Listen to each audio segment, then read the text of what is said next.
नमस्कार रश्मि home kitchen रे आपण मानक स्वागत।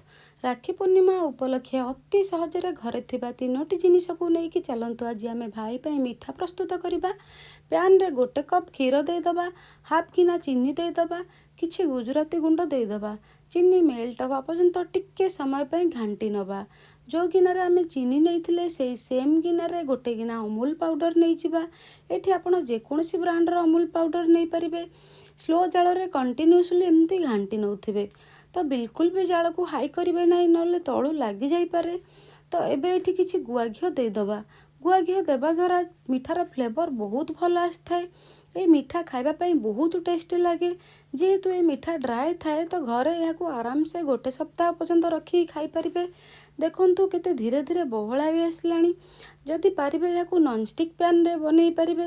नॉनस्टिक पैन रे बना द्वारा यह बिल्कुल भी तलू लगी न थाए। तो देखंतु केते धीरे धीरे बहला भी आसलानी। तो घरे यहाँ थरे निश्चय ट्राए करंतु। एबे यहाँ ठंडा करने एक पात्र को काढ़ी नबा। तो हाथ रे किछि घिओ लगे टिके समय पे चकड़ी नबा। देखंतु केते सॉफ्ट हो गलानी। एबे एठी आपणक इच्छा आपण जेमिति भी शेप दे पारिबे। मु एठी ए सब को गोल गोल कर नेछि। तो यह को एमिति भी खाई पारिबे। तो मु किछि सुंदर देखा जिया पे टिके अमूल पाउडर रखी नेथिली।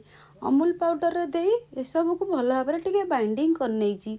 टिके अधिक सुंदर देखा जिया पे एठी किछि केसर नै सजै नेछि। एठी आपण एमिति भी खाई पारिबे। तो देखंतु केते सुंदर होईछि आ यह बहुत टेस्टी मध्य लगे। तो घरे थरे यह निश्चय बनातु। भाई पे राखी, चंदन, सिंदूर, अरुआ चाउल, फूल, दीप दे मु थाली सजाड़ी नेछि। तो भाई पे यहीपरी थाली सजाड़ी नियंतु। प्लीज वीडियो को लाइक शेयर करंतु। आ जदि चैनल ले नुआ अछंती तेबे प्लीज सब्सक्राइब करंतु। नमस्कार, जय जगन्नाथ।